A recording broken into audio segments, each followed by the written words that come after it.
И здравейте, приятели, в днешното видео ще паля стирник, вече е запален, ето там. Ето там е запален, ще го палим, ще снимаме с брат ми и с Гошо. Вече е запален. И пак го запалим. Ето там има още един. Снимай огъня. А гледайте с наша какво става.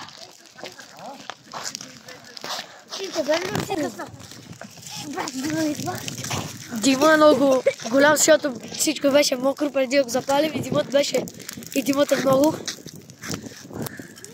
След малко ще го прескачаме. След малко ще ви покажа гумата, която преди малко точно се запали и ще спука.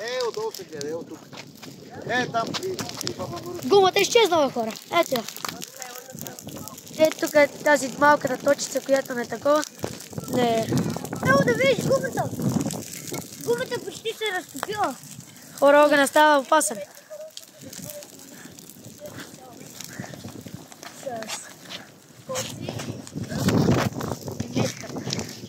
И аз снимам хора. Ето го Гошо. Гумата, хора, станала на нищо. Ето това от най-близката част е вече гумата, която изчезва.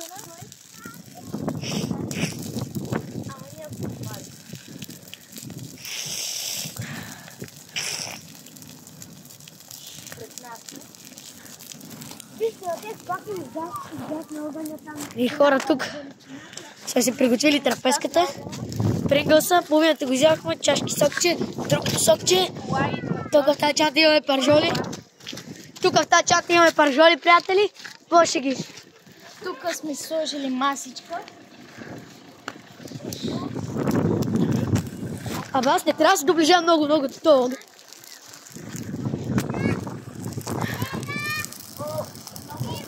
Хора, сега ще снимам отдалеч, но ще го зумна, защото просто огънят, както видите, става прекалено голям. И става страшно. Ай, забравих да ви кажа, че тук не съм си у дома, а съм на гости при моя приятел Гошко. На какво паркира тук? Ай, тук ми беше на мен по-огън. Аз ще нямам после как го прескачам. Да, и аз ще снимам. Приятели, ето го огъня. Ето още веднъж трапезата. Няма какво да правим. И ще седна тук. И ще ви покажа как огънят се надига.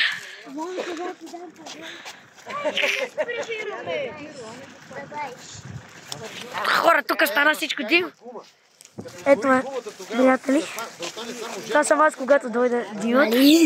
Сега го няма, така че съм фри.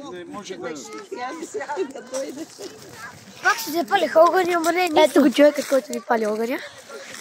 Как се запалиха огъня, инче? Там еди по-големи от нас палят огъни, постоянно огънят им изгасва. Искам само да кажа, че на отиване, нали сме аз и брат ми и баба ни даде паржоли да им закараме тук. И някакви кучета изведнъж ще подгориха за паржоли. И гледаме едно куче, то тръгва надолу, нали му знам името, казва се Чейс. И само на една уличка към Чейс, той ни подгони, ние с паржолите търчим надоле. Само ще кажам, че ние сме по-малки от тех. Аз това сам съм го правил, камъни и всичко.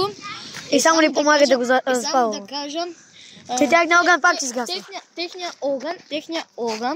Техния огън е направен само от зелено.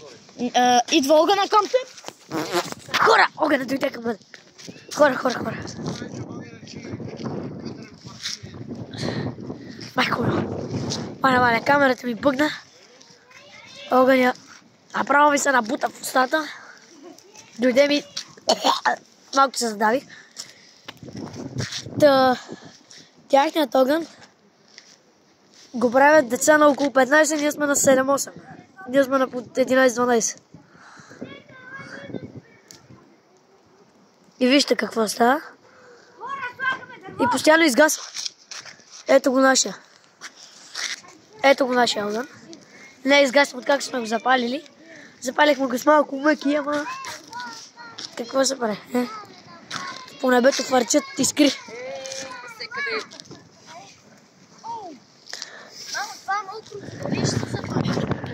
И приятели, ето, Че направим скара, Гоша, огнище. трябва да измием обаче. Хора, Димо дойде на тук. Какво е това? Картон. Сложи го. Чай да го скъсаме на малки парчета. Дай. Дай да го скъсам някакъв половина или да пускане ги паса. Мокро е. Не е малко. Хора, това е първата част от това видео. Ще го кача на 2 части. Довиждане.